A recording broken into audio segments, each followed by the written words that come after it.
Picnic group ang sunod na pinuntahan naming lugar pagkatapos namin doon sa The Gingerbread House. At nung mga oras na to, talaga namang lumakas na yung ulan, hindi lang kita sa video. Pero ako, hindi pa rin ako nagpaawat, nagpayong ako at baba pa rin kami ng bus para nga makita yung ganda ng Taal. Buti na nga lang kahit medyo maulan, ay kitang-kita pa din talaga yung Taal. Kaya naman ito, hindi ko na pinalampas yung pagkakataon. Nagpicture-picture pa din ako, pinicturean ko pa rin si Athena. Kaya talaga kami maba dito kasi maghahanap talaga kami na magiging table namin para nga makakain kami.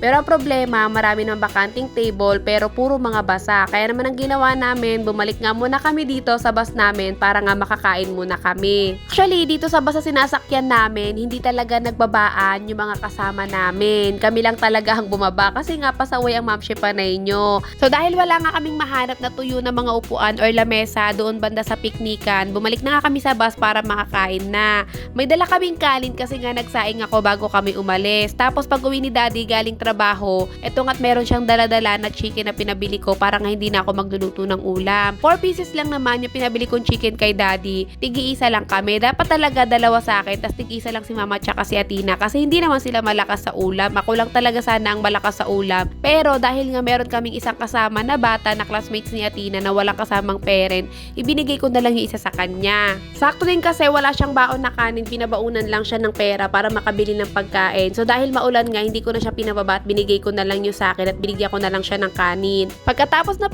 nga namin kumain ay bumaba nga agad kami ng bus kahit umuulan pa din. Hindi pa rin kami nagpaawat mga mamis kasi sayang naman yung pagkakataon. Nandito na kami, enjoyin na namin. Ito sa picnic group, kung wala ka namang baon na pagkain, marami rin naman talaga makakainan dito or mabibilhan ng pagkain. Pero kami, mas pinili ko talaga na magbaon kami kasi nga ayoko talaga makipagsapalaran sa pag-order-order lalo na kapag alam namin na magmamadali lang. Dito sa loob ng picnic group pala, kapag habang naglalakad ka ay meron ditong mga nag-aalok kung gusto mo bang mag-horseback riding. So isa kami sa mga nabudol nila kaya ito si Athena gusto niyang itry. Actually mga mamis, bukod sa pangarap niyang matry yung fish pa, isa rin talaga to sa mga pangarap niya ang makapag-horseback riding. Kaya naman kahit medyo may kamahalan nga to, pinasakay ko pa din siya. Total naman nagbigay pa din naman ng budget yung daddy niya.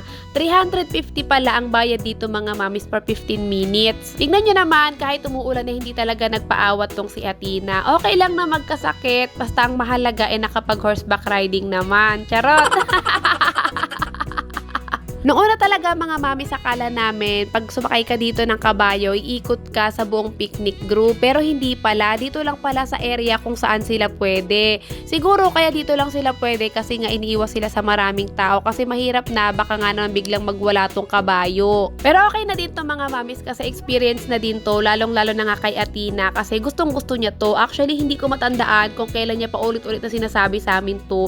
Hindi ko alam kung 6 years old or 7 years old pa ata siya nung sinabi niya sa amin na gusto niyang makasakay dito. And finally naman, ang dahil sa field trip niya, ito katatupad na yung gusto niyang gawin. Meron din palang photographer dito na nagpipicture sa'yo habang nakasakay ka sa kabayo. Depende na lang sa'yo kung gusto mong ipaprint para may souvenir ka o hindi. Nung natapos na yung time ni Athena doon sa horseback riding, bumalik kami dito banda sa piknikan kasi nga nag-e-enjoy talaga ako dito mga mami. Sabi ko nga sa inyo, isa talaga sa mga pangarap kong puntahan dito sa Tagaytay itong picnic group.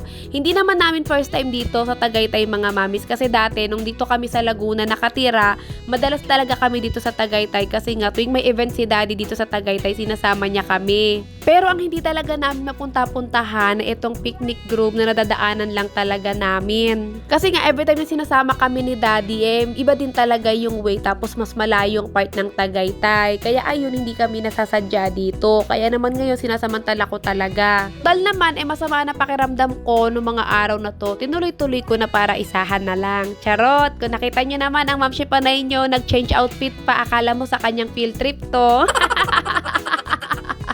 Pagkatapos nga mag-aura-aura ng mamshi panay nyo doon sa piknika, nag-aya na nga si Mama at saka si Athena na bumalik na daw sa bus. Si Athena natatakot kasi daw baka maiwan kami. Pagkakit nga namin ng bus kanina ay hindi na ako nakapag-video, pero after nga namin sa Tagaytay ay dumiretso naman kami dito sa Laguna sa Gardenia Factory. Tanungin ko nga kayo mga mamis, ako lang ba or kayo din? Simula talaga nung bata pa ako, madalas ko na talagang marinig tong Gardenia Factory sa mga nagpi-field trip. Isa rin talaga to sa mga gusto kong puntahan nung bata ako. Kasi nga syempre, pag napagkukwentuhan to ng mga kakilala ko na kapag field trip na nakapunta dito, out ako kasi wala naman akong alam tungkol dito. Ngayong nakapasok na ako dito, tara ngayon tayo magkwentuhan tungkol sa mga nakita ko dito sa loob ng Gardenia Factory. Charot!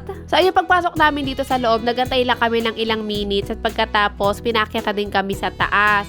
Pero pagdating namin dito sa taas mga mamis ay pinagbawalan na ngang mag-video. Hindi lang naman ako kung hindi lahat ng mga mamis or lahat ng mga kids na may mga dalang cellphone ay bawal na mag-video. So, dahil ayoko namang makasuhan mga mamis, susunod na lang ako at kukwento ko na nga lang sa inyo kung ano yung mga nakita ko dito sa loob ng factory. Sobrang nakaka-amaze mga mamis kasi hindi talaga nila ginagamitan ng kamay yung paggawa ng tinapay dito at talagang sobrang linis ng factory nila. Paglabas naman namin ng factory, ito at binigyan kami ng tigdadalawang tinapay bawat isa.